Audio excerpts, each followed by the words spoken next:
Um, Hi, I'm Alin. I'll talk today about Grox, how we design it and why. We can start with the name, right? It should mean something. Well, it actually means absolutely nothing. It's just an open source library that we developed during our collaboration with Groupon. This helped us solve a very new problem that we have in our current app, the state management. I was part of the team that created Grox, and I'm currently one of the maintainers of the library. And this is me maintaining the library. Currently, I'm leading the mobile community at Cognizant Softvision. And during my career here, I saw a lot of designs while developing large mobile projects. And in our opinion, Grox let us clear some of the mess that can be found in various designs. I'll talk a little bit about the design of the library, how we got there. First, what was our concern, how we tried to solve our problem, and then about the specific Grox components. So, as you know, Android apps do a lot. They become bigger and bigger, logic becomes more complex, more entangled. You have a database, you have multiple network calls, several components talking to each other on different threads, callbacks everywhere, and multiple user interactions. The state of your app is modified from everywhere and at any time. So at some point, you can't clearly say in which state your app is after a few interactions on the screen. So this is part of the problem. You usually have the view here, then you will use a presenter, view model, controller, whatever. And then you have this, your model. So nobody knows what's the model. It contains the business logic, it contains also the state. How do you model your model? Usually, in my experience, applications end up with something like this, right? You have no idea what you should name your classes. It's a manager, data manager, helper, utils, mappers, formatters, everything. Then what about the state? We have some flags in the UI, we have some state in the managers, and so on and so on. And then it's the concurrency problem. The interactions with the UI, the file system, the network can happen at the same time on different threads. So at some point, you no longer understand what happens in your app, what are we doing right now, what should we display right now. Because everything in the mobile development world is async. User interaction with the network, the file system, they all happen async. User inputs are async. You don't know when the user will click on something. Even the system events, lifecycle events, are something that happen async. So we try to make all this clear in our app. And this complexity comes because in the mobile world, we're mixing two concepts, the mutation and asynchronicity. Dan Abrova calls them Mentos and Coke. Together, they create a mess, something like this. So to exemplify this, let's start with a single operation. We fetch something from the network, our app will display a loading screen, and then when it gets the result, it will update the UI. The first thing that we did, and what we do in any design, we extract the logic of the operation somewhere in the code. Right? So we define this as an operation. This is some piece of code that does the interaction with the network. Now the app only wires these components.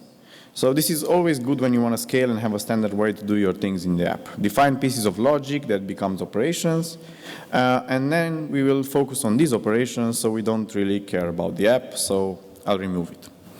Then let's see how this scales. Let's see how we perform a network request and we read from the file system at the same time. These are the kind of operations we defined already.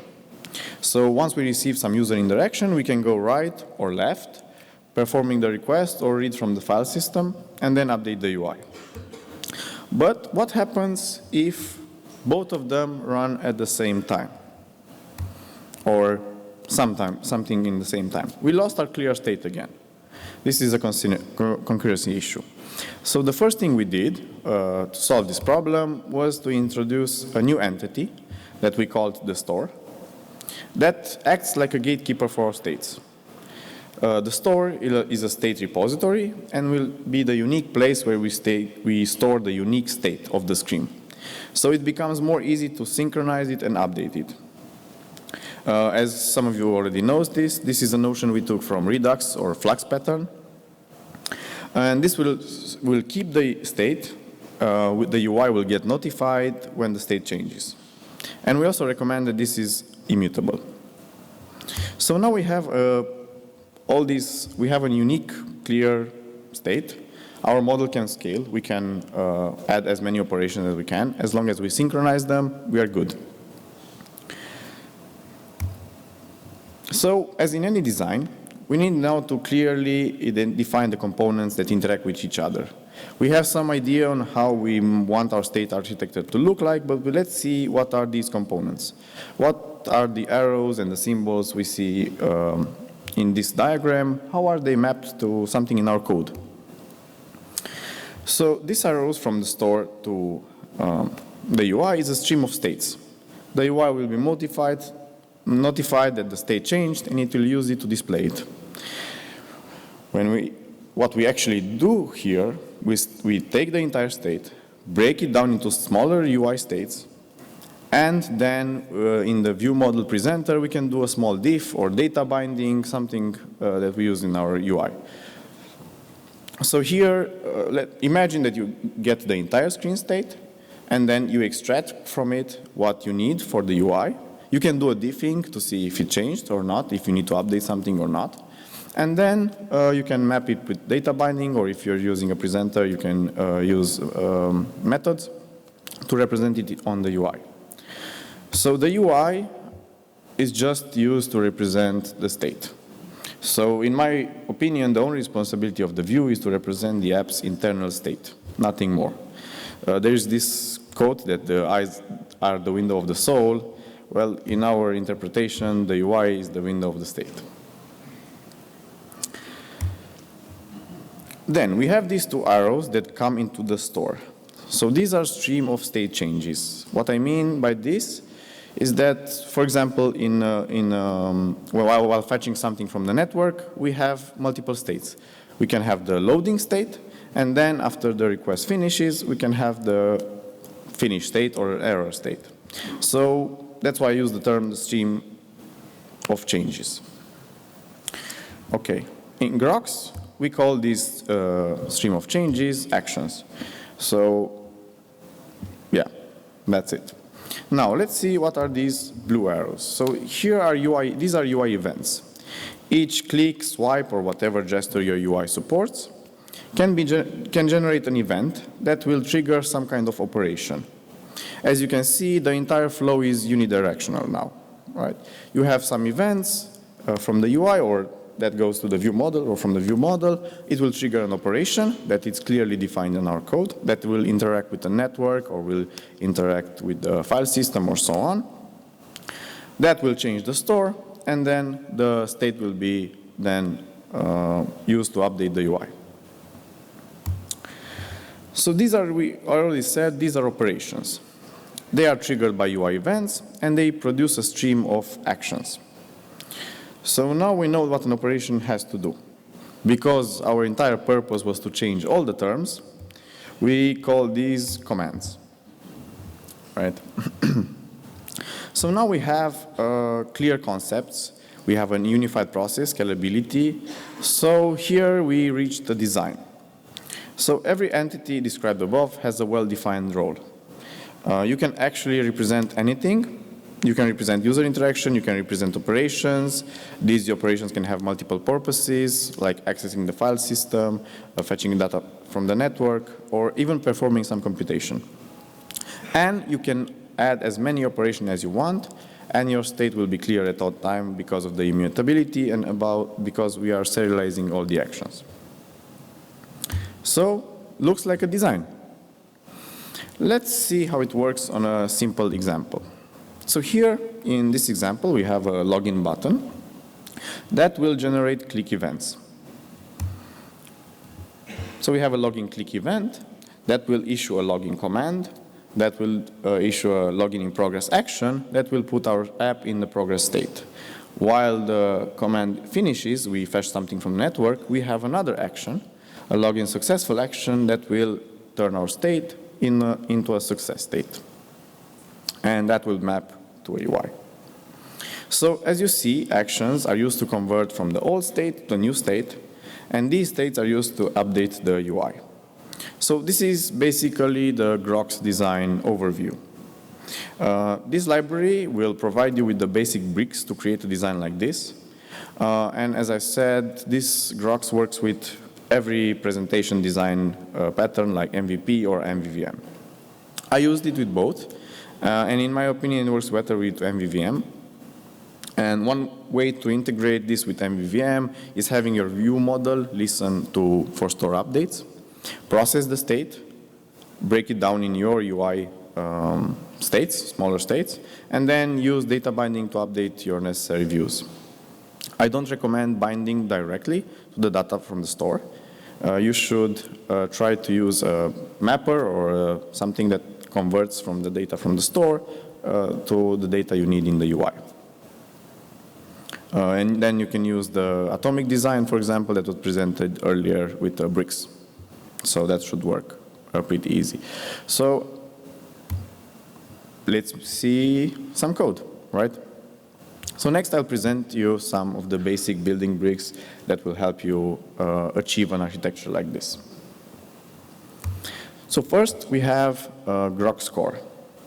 Grox comes with 3 modules, 3 jars that can be used independently in your design. Works with Java, works with Kotlin, it really has to be an Android app. The first one is Grox core, and it's about action, store, and states. So here in this diagram, it's also another overview of the library. So at the bottom layer, we have the action and the states. As you saw, actions changed from one state to another.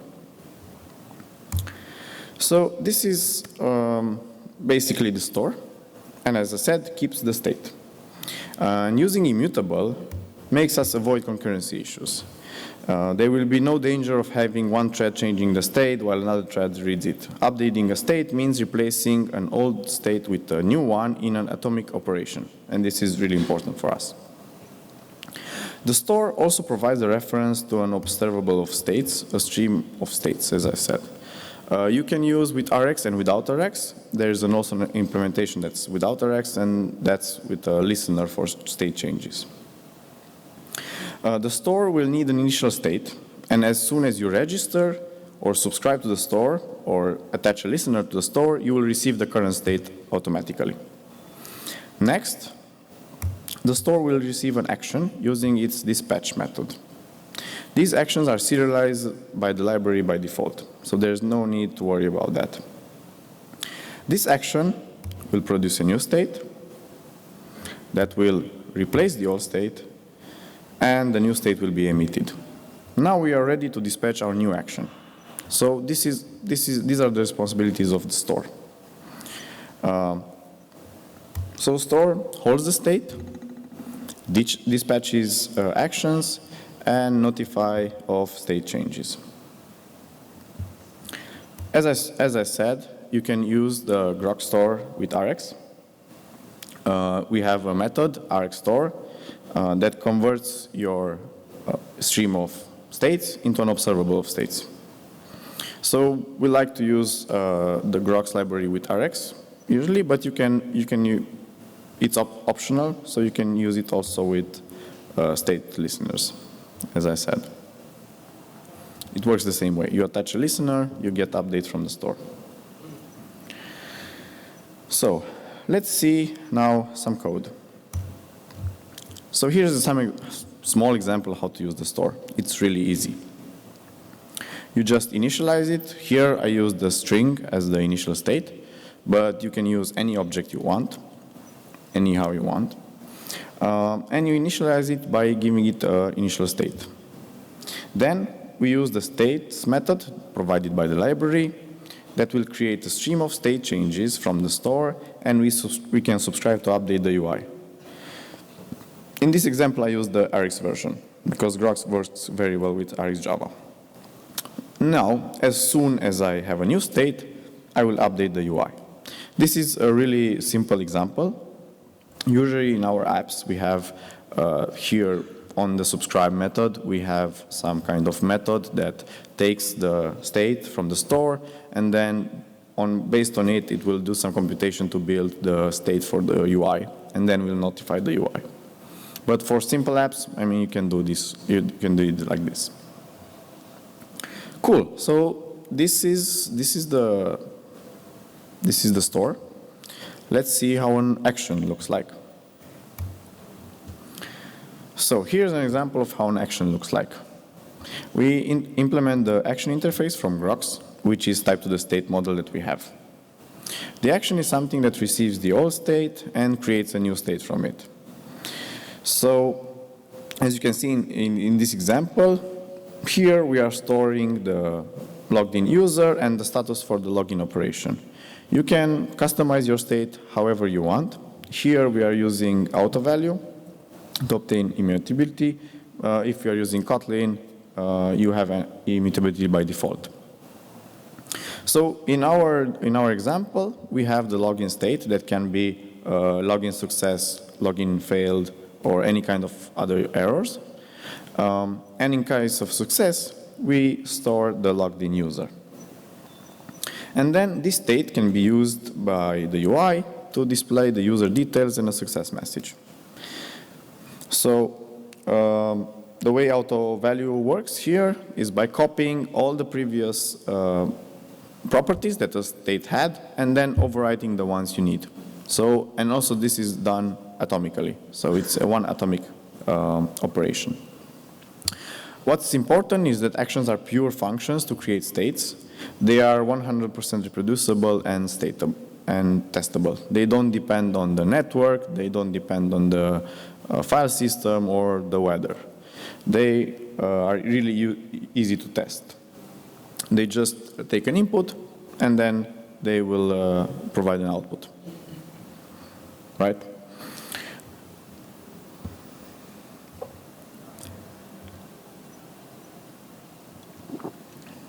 Now, inside the Grox library, we have another entity called middleware.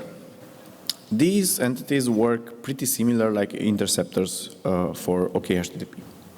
So when a new action is dispatched to the store, it goes through a middleware chain. The middleware can intercept the state and the action before it gets executed. Then the action will be executed, produce a new state, and then again it will pass through the middlewares in reverse order. So you can intercept the state and the action before it gets executed and after it gets executed. This is how it works, right? So the actions and the state goes through the chain, and then we have the new state, and then all together they go in reverse order through the chain. These are really powerful to log, report crashes, persist the state, etc. You attach the middleware to a store, and by doing this, you give the store more capabilities. You enhance the store. And for those of you that work with OKHTTP, you can see the code is similar. And if you implement the pattern right, and all the UI is dependent only on the state on the store, and you log every action, in theory, you can do a time travel debugging. If you store every action that you took from the initial state, maybe on Fabric or something, you can reproduce exactly the way the UI looks when a crash report comes. Simply by playing all the actions again on the initial state. You can also implement something cool like undo, for example, right? You have the last action stored somewhere, and then you can just reverse the last action or reverse the store to the previous state, and then it will update the UI, and you have the undo action.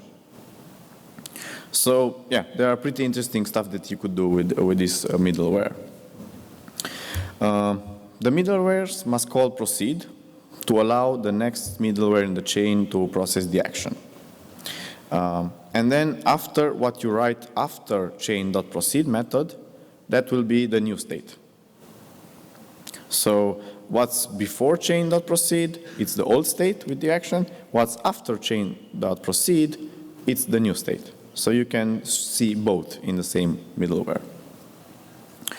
We used middlewares, for example, if we need, mostly for logging, but also if we implemented an undo function for some types of screen, and helped us also recover from crashes. So we implemented a A/B test where, in some case, once the app enters an error state, and we knew something funky was happening on the UI, we just reversed the store in the previous state, and it happens really fast. Like applying action, it's really fast, so the user didn't even notice. So just to recap, we have the store that holds the state, emits state observables, and dispatches actions. We have the actions that produce new states, and these are similar to reducers in MVI. And we have the middlewares that intercept state changes. Cool. Let's see next. Grox commands. So we have also the commands module. And these commands module are similar to, from the previous presentation, to the intents that we have in MVI. So they are generated by user events, and then they generate actions, one or multiple. Let's see the code. So they emit an observable of actions. We just implement the command interface, and implementing the action method that will return a stream of actions. These will go to the store. So in this example, we perform a login, right? We retrofit or whatever, and then we convert the results to actions. We can do whatever we want inside the commands. We perform long-running operations. We fetch something from the database. We write and read from the file system. We also perform, obviously, network data fetching and so on. What's really important is that here, as we see, you start with the loading action. This action will just put the state in no progress. You can have a flag, you can have an enum, whatever works for you, or even you can make, I don't know, the user null or whatever. It's not a good practice, but something you can do. Anything that will signal the UI that you are in a progress state. Also, errors should be converted to action. This is really important that all possible outputs of a command need to be mapped to an action. This assures us that we have a consistent way of changing the state. So we don't have some output, an error issue in the command or something like that, that will put our UI in a state that we don't know what it is, right? So this one ensures us that we have everything a clear state, in every case a clear state. So results, progress, errors, everything should be mapped to actions, and we should have a clear state mapped to each of them. Cool. So let's see now how we make it work all together. So we need to write code for commands, actions, states. So that's the basic bricks.